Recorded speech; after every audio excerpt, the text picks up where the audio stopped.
বিয়ের পর হঠাৎ একদিন মেয়ে তার বাবাকে একটা চিঠি লিখলো। চিঠিতে লেখা ছিল, বাবা, ফুলশয্যার রাতে আমি বুঝতে পারি আমার স্বামী আমাকে ঠিক কতটা ভালোবাসে। কত রকমের কথা দিল, কথা নিল, সুখে দুঃখের সাথী হয়ে থাকবে তোমাদের জামাই। আমি যখন কান্না করছিলাম, তোমার জামাই শক্ত করে জড়িয়ে ধরে সান্ত্বনা দিচ্ছিল আর বলছিল, ধুর পাগল, এক বাবা মাকে ছেড়ে এসেছো তো কি হয়েছে, এখানে তো আরেকটা বাবা মা পেয়েছ।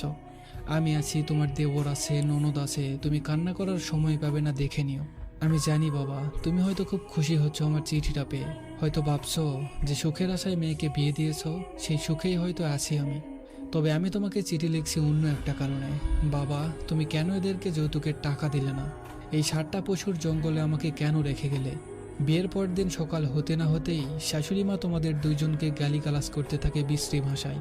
আমি তোমার জামাইকে জিজ্ঞেস করলে বলে, মার সাথে কি আমি ঝগড়া করব? ও হ্যাঁ, পরের দিন প্রথমবারের মতো শাশুড়ি আমার মুখে চড় মারল। বাবা, তুমি কি কখনো আমার গায়ে হাত দিয়েছো? মা কখনো দিয়েছে?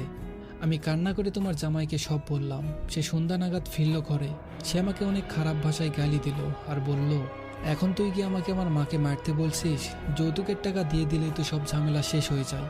তোর বাবা মাকে বল তাড়াতাড়ি টাকার ব্যবস্থা করতে। বাবা, তুমি কিছু একটা করো। মেয়ের